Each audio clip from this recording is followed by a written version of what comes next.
प्रणाम भगवान। आत्मदर्शी बाबा नगीना साहब जी के द्वारा रचित अद्भुत ग्रंथ वेदांत वचन। और भगवान इसका कर्म कांड चल रहा है। कर्म कांड का अध्याय 6वां चल रहा है भगवान। अब यहाँ से आगे लेते हैं।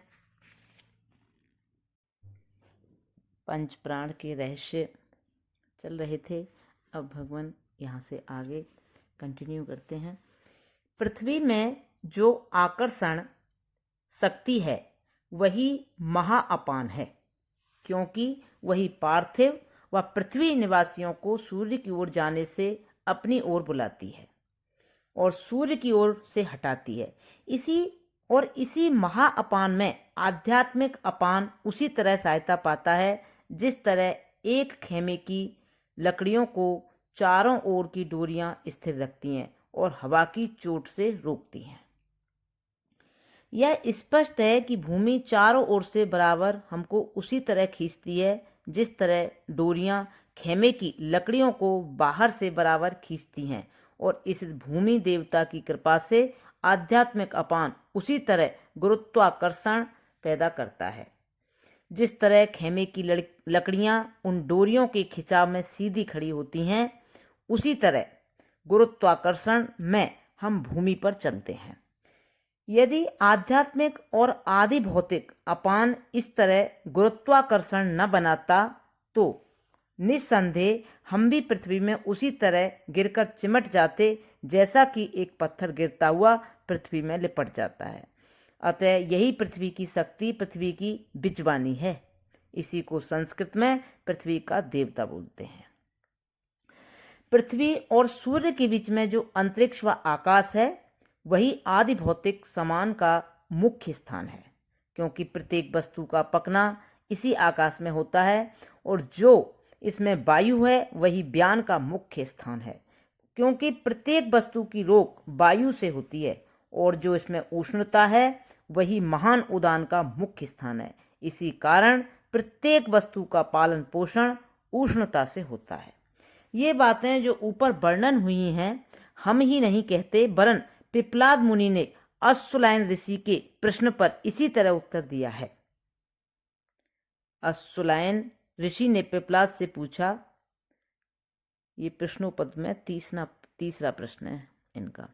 अश्वलायन ऋषि ने पिप्लाद से पूछा कि भगवान, यह प्राण कहाँ से उत्पन्न होता है, किस प्रकार शरीर में आ जाता है, किस तरह फैलता हुआ एक से अनेक प्राण हो जाता है, किस तरह निकल जाता है और किस तरह अध्यात्म और अधिभूत में विभक्त होता है।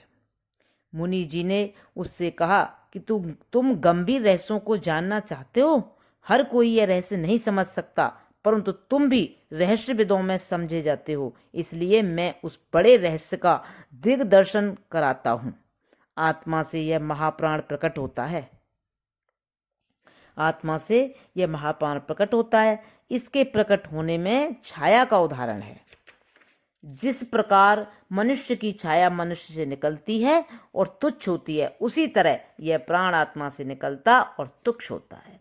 अपने अपने कर्मों के फलों के बंधन में अपने संकल्प से यह शरीर में आ जाता है और उससे संबंध पाता है। और जिस तरह एक ही सम्राट अपने अपने प्रांतों में अनेक शासक भिन्न भिन्न अधिकारों से नियुक्त करता है कि अमुक अमुक शासक अमुक अमुक भवन में शासन करेगा और इतने इतने इलाके में यह काम करेगा, इसी तरह यह महाप्राण अन्य प्राणों में विशेष विशेष अंगों में शासन कर देता है और विशेष विशेष स्थान में विशेष विशेष काम करने की आज्ञा करता है।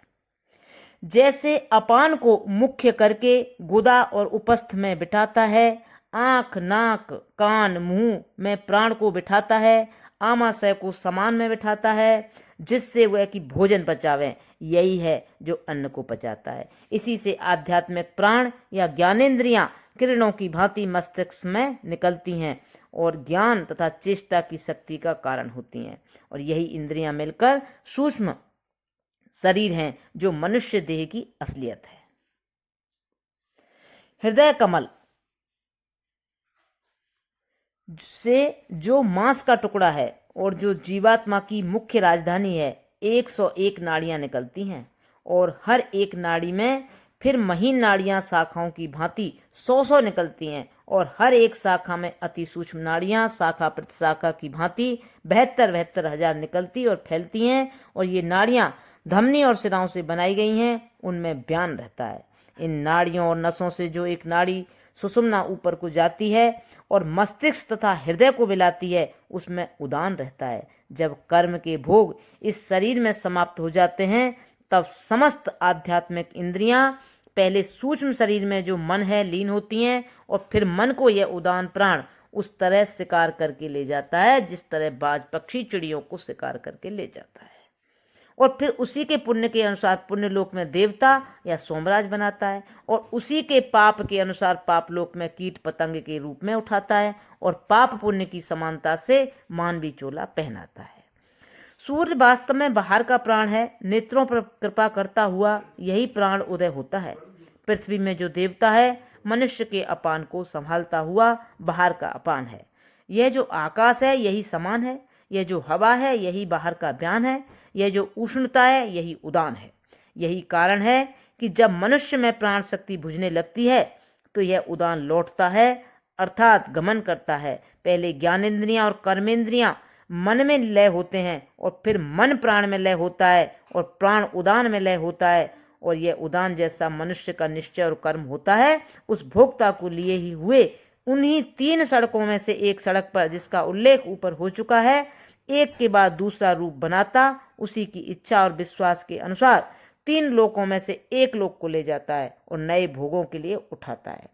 जो व्यक्ति इस प्राण की इस प्रकार उत्पत्ति को, इसके मुख्य स्थानों को, इसकी इन विचित्रताओं को और पंचविध द्विविध विभाग को जानता है, निस्संदेह वह अमृत होता है और प्रजापति से मेल पाता है, ऐसा वेद मंत्र साक्षी देते हैं।